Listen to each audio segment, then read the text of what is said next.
प्रिय छात्र छात्राओं, आज के अध्यापन में आपका स्वागत है।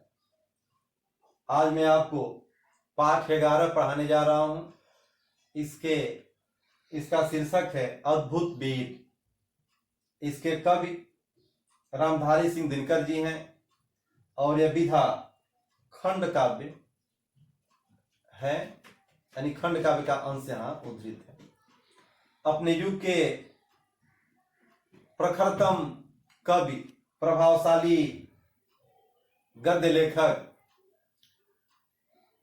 रामधारी सिंह दिनकर जी का प्रस्तुत अंश जो आपके पाठ में उद्धृत है, अद्भुत वीर, उनके रसमरथी खंड काव्य से उद्धृत है। प्रस्तुत शीर्षक के माध्यम से दिनकर जी ने कुलीनता, बड़प्पन, वंश, उच्च खानदान आदि की अपेक्षा व्यक्ति के गुण को प्रधानता दिया है। कवि ने कर्ण के माध्यम से समाज में व्यक्ति को गुणों के आधार पर पहचान मिले, यह हमेशा से मिलती आई है, इसको प्रतिपादित करने का प्रयास किया है। आज भी जो महापुरुष, चाहे स्वामी विवेकानंद हो, चाहे अब्दुल कलाम जी हो, चाहे गांधी जी हो, चाहे विश्व के अनेक जो भी आइंस्टीन आदि विद्वज्जन हो, समाजसेवी हो, सुकरात जैसे लोग हों, उन्होंने गुण के आधार पर अपने जाति, धर्म, क्षेत्र, भाषा और देश की सीमा से पूरे विश्व में अपने कृत्य को स्थापित किया है। दिनकर जी ने इन्हीं मूल्यों को स्थापित करने का इसमें भी प्रयास किया है। अपने इतिहास में होने वाली घटनाओं को उन्होंने उदाहरण के तौर पर प्रस्तुत करके आपके समक्ष गुणों के आधार पर व्यक्तित्व को प्रेरणा के रूप में लेने और सम्मान देने की बात कही है। आइए हम आगे इसको पढ़ाते हैं। मेरे प्रिय छात्र छात्राओं, अद्भुत वीर को आप पढ़ रहे हैं। रामधारी सिंह दिनकर, जिन्होंने कर्ण जैसे बहादुर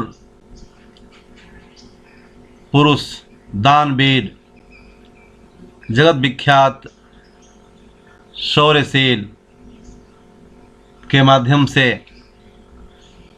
संसार को गुणों का सम्मान, आदर, उस पर श्रद्धा करने की प्रेरणा दिया है। यह वही कर्ण हैं जिनको सूत पुत्र के नाम से आजीवन बार बार अपमान सहना पड़ा, चाहे वह द्रोणाचार्य के यहाँ धनुर्विद्या ग्रहण करने जाने की बात हो इनकी, या रंगभूमि में जहाँ सभी कौरव और पांडवों के शौर्य की परीक्षा हो रही थी, वहाँ अर्जुन से सामना करने की बात हो, या द्रौपदी के स्वयंवर की बात हो, या महाभारत युद्ध में भीष्म पितामह के साथ कौरवों के पक्ष में युद्ध करने की बात हो, आजीवन बारंबार इनको अपने कुल के नाम पर अपमानित होना पड़ा। दिनकर जी ने रश्मिरथी में इन्हीं के बहादुरी का वीर रस में वर्णन किया है उसका थोड़ा सा अंश प्रस्तुत पाठ में दिया गया है अद्भुत वीर के शीर्षक के माध्यम से। यह अंश है जिसमें दिनकर जी ने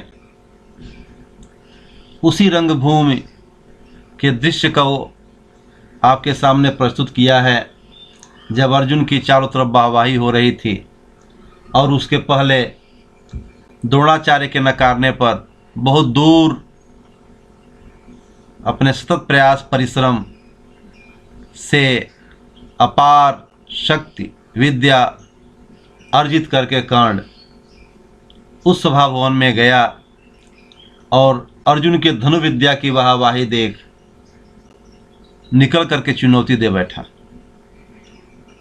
आइए इस को पढ़ते हैं।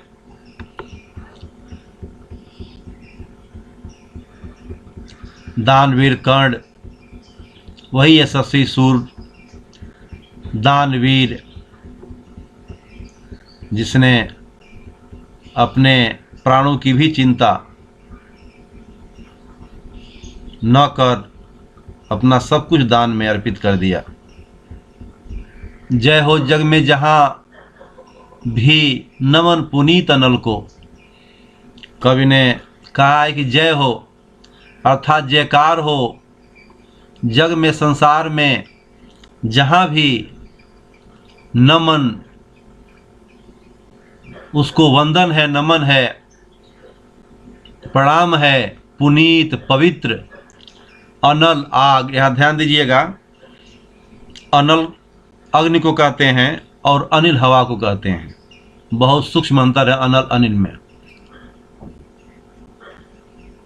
जिस नर में भी बसे हमारा नमन तेज को बल को। कवि कह रहे हैं कि जिस व्यक्ति में नर माने मनुष्य वह चाहे कोई भी व्यक्ति हो कोई भी मनुष्य हो यदि उसमें अग्नि जैसी तेजस्विता समाहित है वह व्यक्ति आत्मसात किए हुए है तो उस पुनीत पवित्र तपोबल को उसके तेज को उसके बल को हमारा नमन है वंदन है। किसी वृंत पर खिले विपिन में पर नमस्य है फूल। कवि ने उदाहरण दिया कि विपिन माने जंगल।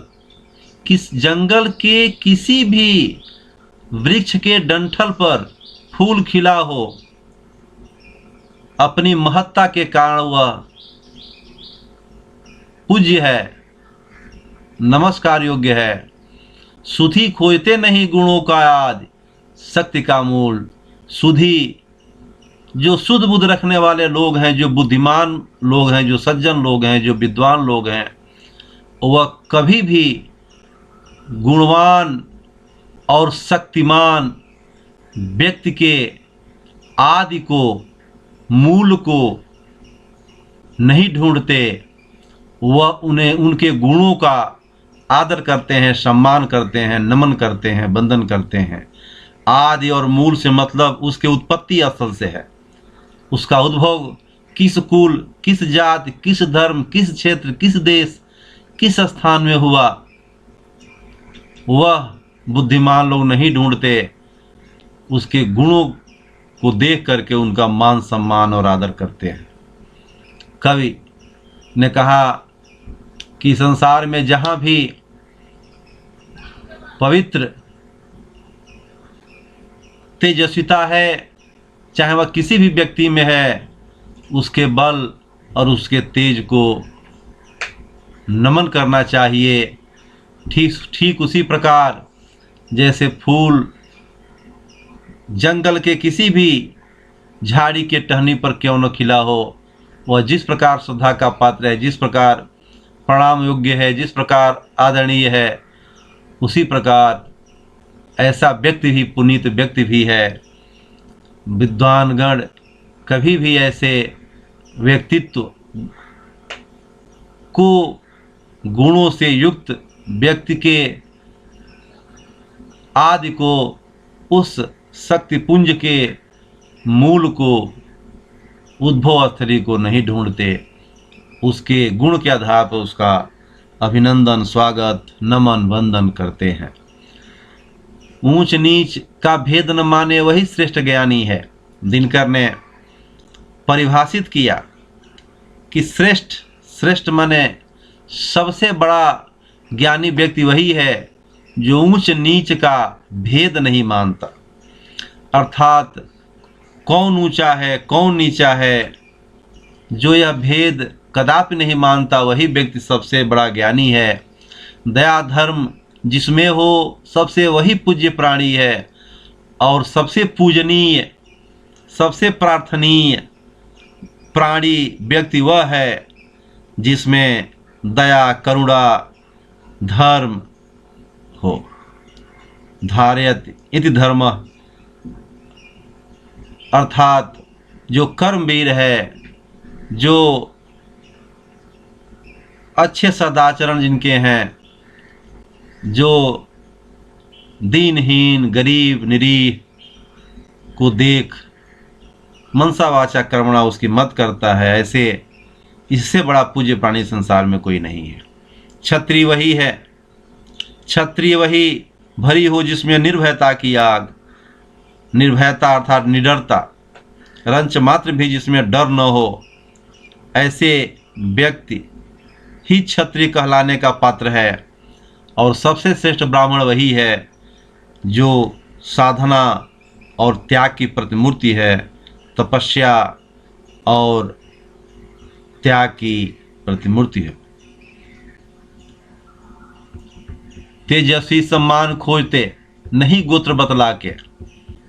कवि ने कहा तेजस्वी पुरुषों को, उन निर्भय प्राणियों को, उन सूरवीरों को, उन दानवीरों को कवि ने कहा कि ऐसे तेजस्वी जो दान, धर्म, सूरता में दीप्यमान हो रहे हों, ऐसे व्यक्ति गोत्र बतला करके सम्मान नहीं खोजा करते, ढूंढा करते। गोत्र यहाँ वंश की बात होती है। गोत्र का अर्थ वंश हुआ, जिस वंश में हमारी उत्पत्ति होती है वह वंश किसी न किसी गोत्र का होता है, उसी को हम गोत्र कहते हैं। पाते हैं जग में प्रशस्ति अपना कर्तव्य दिखला के। ऐसे तेजस्वी पुरुष अपना कर्तव्य मतलब कर्तव्य, अपना शौर्य, अपना पराक्रम, अपनी कर्तव्य परायणता दिखला करके संसार में, जग में संसार में प्रशस्ति अर्थात सम्मान पाते हैं। हीन मूल की ओर देख जग गलत कहे या ठीक, वीर खींच कर ही रहते हैं इतिहासों में लीक। कवि ने कहा कि संसार, जग मने संसार, व्यक्ति को, उस शूरवीर को निम्न कुल में उत्पन्न होने के कारण भले ही गलत कहे या सही कहे, लेकिन वीर जो बहादुर पुरुष हैं वह अपने शौर्य से, अपने पुरुषार्थ से इतिहासों में लीक एक अलग रेखा खींच देते हैं जो दूसरों के लिए प्रेरणा स्रोत होती है। जिसके पिता सूर्य थे, माता कुंती सती कुमारी, ऊपर उद्धृत दिनकर जी की ये विशिष्ट बातें कर्ण के तरफ इंगित कर रही हैं। वह सारे गुण कर्ण में ही हैं, जिसने आजीवन अपमान सहने के बाद भी अपने शौर्य, दान, तेज को स्थापित किया संसार में। आज भी उससे लोग प्रेरणा प्राप्त कर रहे हैं। जिसके पिता सूर्य थे, माता कुंती सती कुमारी, उनका पलना हुई धार पर बहती हुई पिटारी। इतिहास के झरोखों में चलिए आप, जिस महान पुरुष के पिता सूर्य थे और उनकी माता सती कुमारी अर्थात अविवाहित कुंती थी, उसका पलना हुई धार पर बहती हुई पिटारी। उस व्यक्ति के उत्पन्न होते ही उसे माँ के गोद में किलकारियाँ और रोने की आवाज़ आनी चाहिए। उसका जो पलना है वह नदी के धार पर बहती हुई पिटारी बन गई, जिसमें उन्हें रख करके और बहा दिया गया, प्रवाहित कर दिया गया। सूत वंश में पला, चखा भी नहीं जननी का क्षीर। सूत वंश अर्थात निम्न वंश में पल बढ़ करके वह महान जिसने माता का, जननी अर्थात माता का क्षीर मतलब दूध, अपनी माँ का दूध तक जिसने चखा नहीं, जो सूत वंश में जिसकी परवरिश हुई, निकला कर्ण सभी युवकों में तब भी अद्भुत वीर। ऐसा इसके बाद भी ऐसा कर्ण सभी युवकों में महान वीर, अद्भुत, विलक्षण, अनुपमेय वीर बन करके निकला। कवि यह बताना चाहते हैं कि सूर्य और कुंती से जनित पुत्र कर्ण, जिसको अपने माँ की गोद और पिता का आशीर्वाद प्राप्त नहीं हुआ, अपनी माँ का दूध तक जिसने नहीं चखा, जिसका पालन पोषण सूत वंश में हुआ, ऐसी उपेक्षा के बाद भी वह कर्ण नामक व्यक्तित्व अपने समवर्ती सभी युवकों में सबसे बहादुर और उद्भट वीर के रूप में समाज के सामने आया। इस पद्य के माध्यम से उन्होंने यह बताने का प्रयास किया है कि व्यक्तित्व, उच्च व्यक्तित्व जहाँ भी है, विषम परिस्थितियों में भी, विषम परिस्थितियाँ भी उसे दबा नहीं सकती।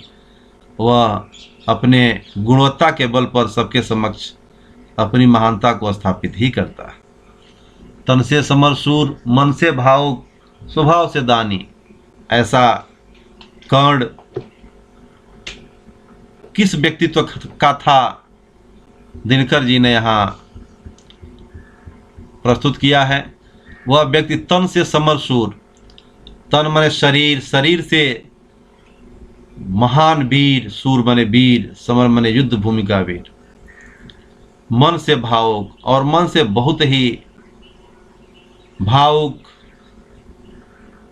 स्वभाव से दानी, ऐसे महान व्यक्तित्व जो कर्ण में समाहित हैं, उसको अपने गोत्र का नहीं, शील का, पौरुष का अभिमान था। ऐसे बहादुर पुरुष अपने चरित्र, अपने सदाचरण और अपने पुरुषार्थ पर अभिमान करने वाला था।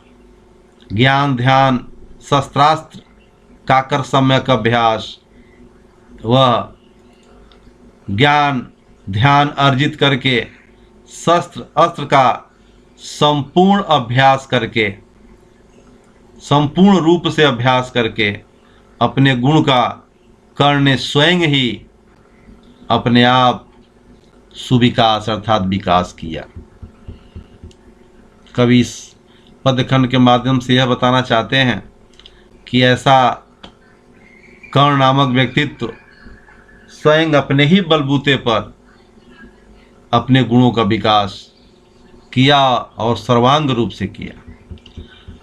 अलग नगर के कोलाहल से, अलग पुरी पुरजन से, कठिन साधना में उद्योगी लगा हुआ तन मन से। अलग नगर शहर से बहुत दूर, कोलाहल, शोर शराबा, शोरगुल से बहुत दूर, अलग पुरी अपने नगर, अपने लोग, पुर और पुरजन, वहाँ के अपने लोगों से बहुत दूर, कठिन साधना, साधना में तपस्या अर्थात कठोर तपस्या में यह परिश्रमी व्यक्ति, उद्योगी अर्थात परिश्रमी कर्ण तन मन से लीन था। निसमाधि में निरत, अपनी समाधि, समाधि कैसी, आत्मज्ञान की, अपने विकास के लक्ष्य के समाधि में वह निरत अर्थात रमा हुआ, सदा निज कर्मठता में चूर, सदा मने हमेशा सर्वदा निज मने स्वयं के कर्मठता, कर्मठता मतलब अपने परिश्रम में वह चूर अर्थात वह निमग्न रहने वाला था। वन्य कुसुम सा खिला कर्ण जग की आंखों से दूर, और जैसे जंगल का फूल कुसुम अर्थात फूल, वन्य कुसुम सा यहाँ यहाँ उपमा अलंकार है, कृष्ण को कुसुम सा बताया गया है। तो वन्य कुसुम सा अर्थात वन में जैसे फूल बिना किसी के सेवा शुश्रूषा के स्वयं ही खिल करके संसार को अपने सौंदर्य और सुगंध से आकर्षित करता है, वैसे ही कर्ण संसार की आँखों से बहुत दूर स्वयं उसी पुष्प जैसे अपने सर्वांग विद्याओं में के कारण खिल गया। नहीं फूलते कुसुम मात्र राजाओं के उपवन में। उसके इस सर्वांग विकास और स्वयंभू के विकास पर दिनकर जी ने कहा और यह समाज को चेतावनी भी दिया, ऐसे लोगों को जबरदस्त चेतावनी दिया दिनकर जी ने कि जो यह समझते हों कि हम अपने धन, बल, बुद्धि के भरोसे के सहारे जिसको चाहे रंग और राजा बना सकते हैं, ऐसे अभिमानी अहंकारी लोगों को के इस स्वभाव पर कुठाराघात करते हुए उन्होंने कहा कि फूलते कुसुम मत राजाओं के उपवन में नहीं, अर्थात केवल फूल राजाओं के ही उद्यान में नहीं खिलते, अमित बार खिलते हुए पुर से दूर कुंज कानन में। कई बार वह पुर मतलब शहर से, नगर से बहुत दूर कानन जंगल के कुंजों में भी खिलते हैं, अर्थात बिना उच्च परवरिश, सहयोग, साधन के होते हुए भी, इन चीज़ों के अभाव में भी जो उद्भट व्यक्ति होते हैं, बहादुर होते हैं, वह इन सारी सुविधाओं से के अभाव में भी अपना विकास करते हैं, अपने लक्ष्य को प्राप्त करके संसार के लिए प्रेरणा स्रोत बनते हैं। समझे कौन रहस्य? दिनकर ने लिखा, समझे कौन रहस्य, प्रकृति का बड़ा अनोखा हाल, गुदड़ी में रखती चुन चुन कर बड़े कीमती लाल। दिनकर जी ने कहा कि प्रकृति का बड़ा ही अनोखा मतलब अनुपम हाल है, व्यवहार है, उसका रहस्य आज तक कोई समझ नहीं पाया। गुदड़ी में रखती चुन चुन कर बड़े कीमती लाल, अर्थात वह गुदड़ी में जिसका कोई मूल्य नहीं है, जिसका कोई भाव नहीं है, जिसकी कोई प्रतिष्ठा नहीं है, ऐसे कीचड़ में भी कमल खिलाने वाली प्रकृति गुदड़ी में अनेक में चुन चुन करके कीमती लाल अर्थात समाज और विश्व का कल्याण करने वाले लालों को वह छुपा करके रखती है। जलद पटल में छिपा किंतु रवि कब तक रह सकता है, कहा उन्होंने कि जलद बादल को कहते हैं जो जल देता है। जलद अर्थात बादलों के पीछे छिपा हुआ रवि अर्थात सूर्य कब तक वह ओझल रह सकता है। युग की अवहेलना सुरमा कब तक सह सकता है, अर्थात समाज की अवहेलना, समाज का अपमान जो बहादुर सुरमा अर्थात बहादुर पुरुष हैं वह कब तक बर्दाश्त कर सकते हैं। सह सकना अर्थात बर्दाश्त कर सकते हैं, अर्थात कदापि नहीं बर्दाश्त कर सकते। युग माने समाज, युग मतलब वह एक समय जिसमें बार बार उच्च व्यक्तित्व की अवहेलना हो रही हो।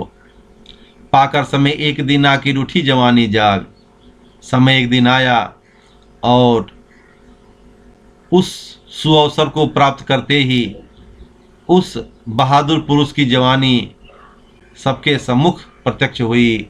फूट पड़ी सबके समक्ष पौरुष की पहली आग। और उस कर्ण के पुरुषार्थ की महानता की जो पहली आग है वह सबके समक्ष फूट पड़ी, अर्थात सबके समक्ष दिखाई देने लगी। रंगभूमि में अर्जुन था जब समा अनोखा बांधे। कौरव पांडवों के शौर्य परीक्षण के समय जब रंगभूमि में अर्जुन अनोखा अर्थात अद्भुत विलक्षण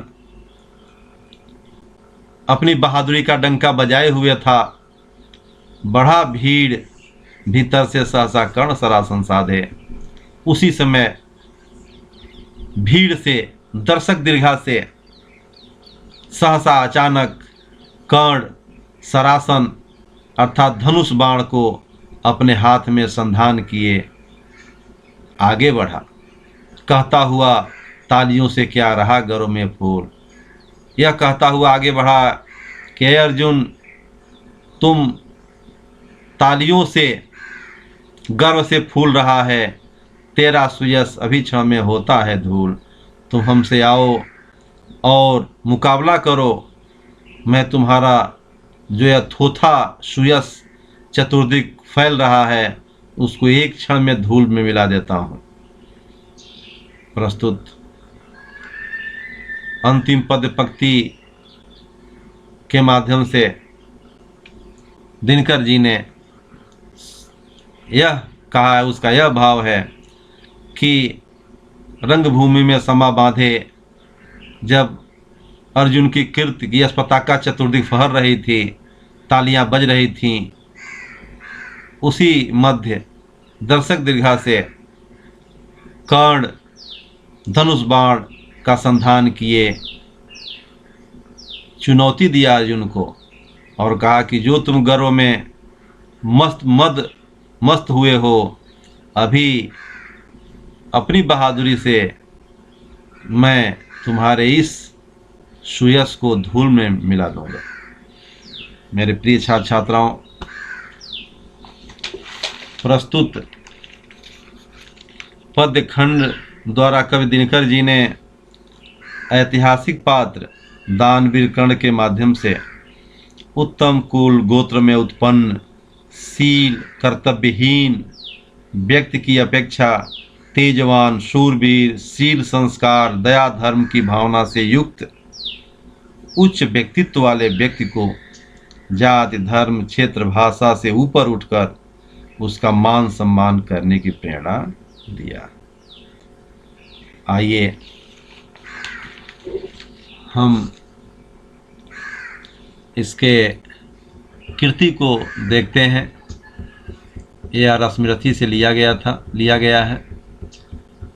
यह प्रबंध काव्य है। पाठ के आंगन में पहला है सूचना के अनुसार कृतियां कीजिए। पहला है क संजाल पूर्ण कीजिए। जो यह दिख रहा है 2 अंक आता है, आधे आधे अंक का होता है। एक सही तो आधे अंक मिल जाते हैं आपको। इसमें कर्ण के नाम अनेक नामों से दिनकर जी ने पुकारा है। वायुसेन कर्ण का नाम है। राधेय कहते हैं कर्ण को। अंगराज कहा गया है कर्ण को और वैकर्तन कहा गया है कर्ण को। ख है कर्ण की विशिष्टताएं तख्ता में पूर्ण करनी है। तन से समर सूर कहा है। दूसरे में मन से भावुक पद पंक्ति पढ़ेंगे तो वही है। स्वभाव से दानी और चौथी विशेषता शील तथा पौरुष का अभिमानी। गौ ऊपर है, देखिए। आकृति पूर्ण कीजिए। श्रेष्ठ ज्ञानी कौन है? जो ऊंच नीच का भेदभाव न माने, जिसमें दया हो और धर्म हो, उसे हम क्या कहते हैं? यहाँ भरना पड़ेगा पूज्य प्राणी। नीचे दिया गया है, ऐसे ही इनमें भरना है। क्षत्रिय वही जिसमें तप त्याग हो, ऐसे ही यहाँ भरना है। श्रेष्ठ ब्राह्मण वही, आगे लिखेंगे, जिसमें तप त्याग हो। गौ है घौ, साम्य भेद। साम्य भेद अर्थात क्या समानता रही है? पहला, साम्यता क्या रही है? साम्यता में बराबरी क्या रही है अर्जुन और कृष्ण में, सॉरी कर्ण और अर्जुन में? साम्यता रही है। साम्यता मतलब बराबरी कहते हैं। साम्यता, दोनों समरसूर, दोनों श्रेष्ठ धनुर्धर। भेद क्या था कर्ण और अर्जुन में?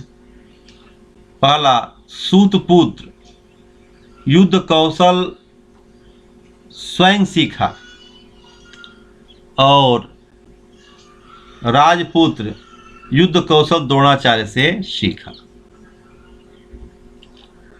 भिन्नार्थक शब्द का वाक्य में प्रयोग, इसको आप देखेंगे पुस्तक में, किताब में पढ़ेंगे, आएगा। जलद बादल कहते हैं, इसका वाक्य प्रयोग है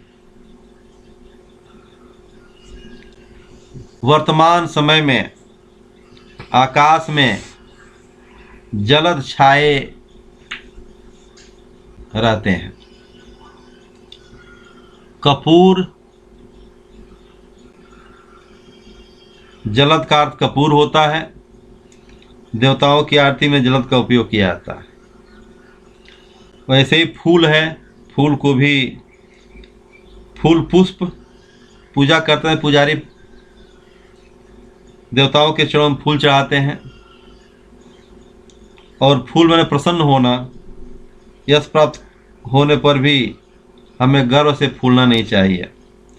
कर्ण, कान होता है। 5 इंद्रियों में कर्ण की एक महत्वपूर्ण इंद्रिय है। और कर्ण कांति पुत्र, कुंती पुत्र, कुंती पुत्र होते हुए भी कर्ण को बहुत सामाजिक अपमान सहना पड़ा। और भी अन्य है, आप देखेंगे उसको। तुकांत दिया है। तुकांत शब्द जिसका अंतिम स्वर एक हो, अर्थात समान स्वर वाले शब्दों को तुकांत शब्द कहते हैं। जैसे अनल को, बल को, आग, त्याग, बतला के, दिखला के, क्षीर, वीर, फूल, धूल, ऐसे जो भी हैं, जिन शब्दों का अंतिम स्वर समान हो उसे हम तुकांत कहते हैं। और दूसरा, चखा भी नहीं जननी का क्षीर। काव्य व्यक्ति से कर्ण की व्यवस्था स्पष्ट कीजिए। इसमें उत्पन्न होने के बाद ऐसे महान व्यक्तित्व की संतत होने के बाद भी उसे अपनी माँ का दूध नहीं मिला, यह सबसे निराशाजनक बात थी उसके जीवन की।